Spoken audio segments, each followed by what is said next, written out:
के साथ कुत्ते और भेड़ियों की आवाजें भी आ रही थी। वहीं उस गांव में एक बड़े से खेत में दो चुड़ैल बहनें बैठकर फसल काट रही थी।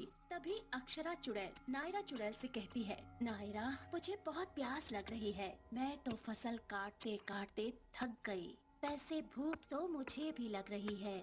ऐसा करते हैं, थोड़ी देर इंतजार करते हैं। अगर कोई इंसान यहाँ आता है तो तुम उसका खून पीना और मैं उसका मांस खाऊंगी। इस तरह तुम अपनी प्यास बुझा लेना और मैं अपनी भूख मिटा लूंगी। फिर अक्षरा चुड़ैल और नायरा चुड़ैल वही खेत में किसी के आने का इंतजार करने लगते हैं। तभी कड़कनाथ सेठ गाना गाते हुए अपने घर की तरफ जा रहा था। चांदनी चांदनी रात है, रात के नशे में कोई बात है। तभी दोनों चुड़ैल बहनें उसे देख लेती हैं। अक्षरा चुड़ैल कड़कनाथ सेठ को देखकर बोलती है, अरे वाह, क्या बात है। आज तो बकरा खुद चलकर अपने पास आ रहा है। आज तो पार्टी होगी। कड़कनाथ से गाना गाते हुए अपनी धुन में चला जा रहा था। तभी अचानक से दोनों चुड़ैल बहनें उसके सामने आ जाती हैं। चुड़ैल को देखकर कड़कनाथ सेठ की पैंट गीली हो जाती है। अरे अरे बाप रे, चुड़ैल, चुड़ैल जी, मुझे जाने दो। मेरे दो छोटे छोटे बच्चे हैं। मुझे पता होता कि आप मेरे खेत में आराम कर रही हैं तो मैं गलती से भी यहाँ नहीं आता। नहीं कड़कनाथ सेठ, मैं तुझे नहीं छोड़ सकती क्योंकि मेरी बहन को बहुत प्यास लगी है और मैं उसकी प्यास तेरे खून से बुझाऊंगी।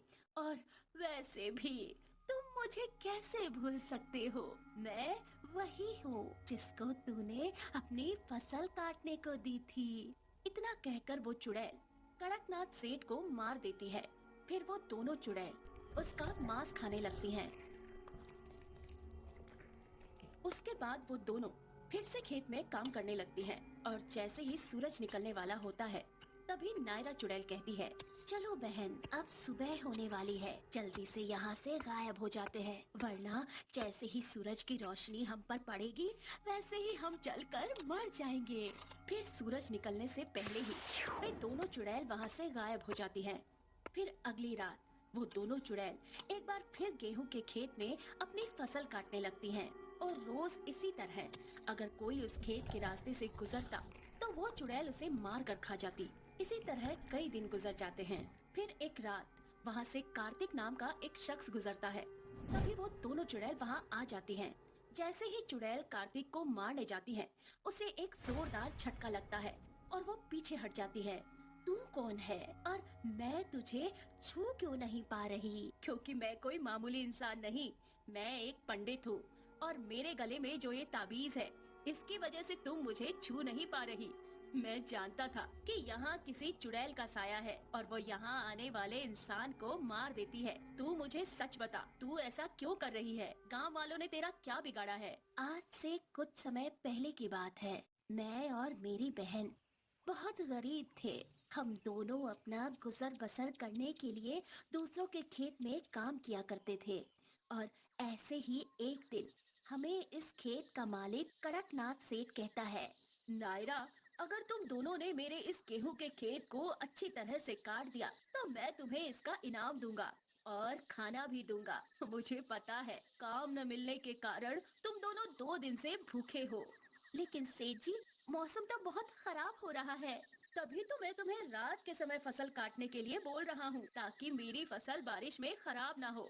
सोच लो, मौका अच्छा है।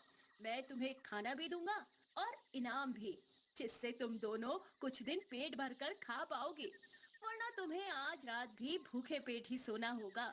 कड़कनाथ सेठ की बात मानकर हम दोनों फसल काटने लगे। तभी थोड़ी देर में बहुत जोरों की बारिश होने लगती है। तभी एक जोरदार बिजली हमारे ऊपर आ गिरी, जिससे हमारी मौत हो गई। उसके बाद हम दोनों चुड़ैल बन गए और इस खेत के मालिक को मार दिया। हमने हमारा बदला तो ले लिया, लेकिन अब हमें इंसानों को मारने में बड़ा मजा आ रहा है और अब हम इस खेत से कहीं नहीं जाएंगे।